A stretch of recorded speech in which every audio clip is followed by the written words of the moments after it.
Catéchisme de l'Église catholique, la célébration du mystère chrétien.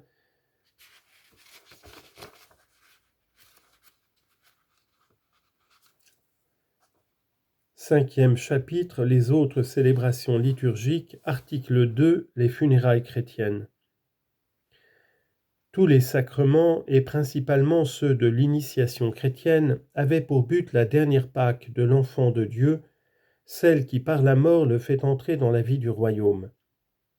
Alors s'accomplit ce qu'il confessait dans la foi et dans l'espérance: j'attends la résurrection des morts et la vie du monde à venir.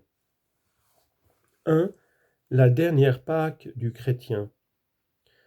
Le sens chrétien de la mort est révélé dans la lumière du mystère pascal de la mort et de la résurrection du Christ, en qui repose notre unique espérance. Le chrétien qui meurt dans le Christ Jésus quitte ce corps pour aller demeurer auprès du Seigneur. 2 Corinthiens 5, verset 8.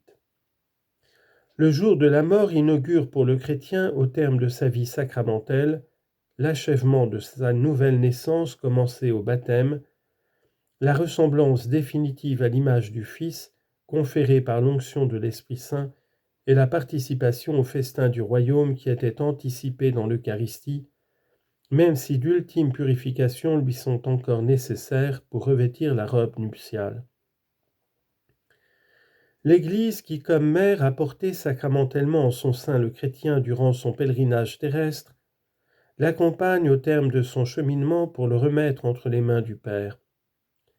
Elle offre au Père dans le Christ l'enfant de sa grâce, et elle dépose en terre dans l'espérance le germe du corps qui ressuscitera dans la gloire. Confère 1 Corinthiens 15, versets 42 et 44. Cette offrande est pleinement célébrée par le sacrifice eucharistique. Les bénédictions qui précèdent et qui suivent sont des sacramentaux. 2. La célébration des funérailles. Les funérailles chrétiennes sont une célébration liturgique de l'Église. Par celle-ci, le ministère de l'Église a en vue dans ce cas aussi bien d'exprimer la communion efficace avec le défunt que d'y faire participer la communauté rassemblée pour les obsèques et de lui annoncer la vie éternelle.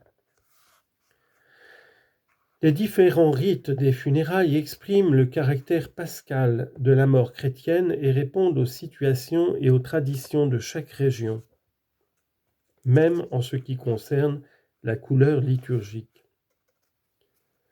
L'Ordo Exequiarum de la liturgie romaine propose 3 types de célébration des funérailles correspondant aux 3 lieux de son déroulement: la maison, l'église, le cimetière, et selon l'importance qui attache la famille, les coutumes locales, la culture et la piété populaire. Ce déroulement est d'ailleurs commun à toutes les traditions liturgiques et il comprend 4 moments principaux.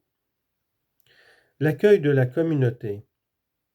Une salutation de foi ouvre la célébration. Les proches du défunt sont accueillis par une parole de consolation, au sens du Nouveau Testament, la force de l'Esprit Saint dans l'espérance. Confère 1 Thessaloniciens 4, verset 18. La communauté priante qui se rassemble attend aussi les paroles de la vie éternelle. La mort d'un membre de la communauté, ou le jour anniversaire, le 7e ou le 30e jour, est un événement qui doit faire dépasser les perspectives de ce monde-ci et attirer les fidèles dans les véritables perspectives de la foi au Christ ressuscité.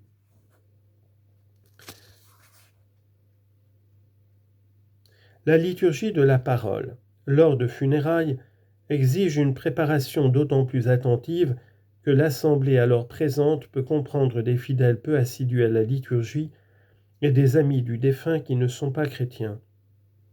L'homélie en particulier doit éviter le genre littéraire de l'éloge funèbre et illuminer le mystère de la mort chrétienne dans la lumière du Christ ressuscité. Le sacrifice eucharistique. Lorsque la célébration a lieu dans l'Église, l'Eucharistie est le cœur de la réalité pascale de la mort chrétienne.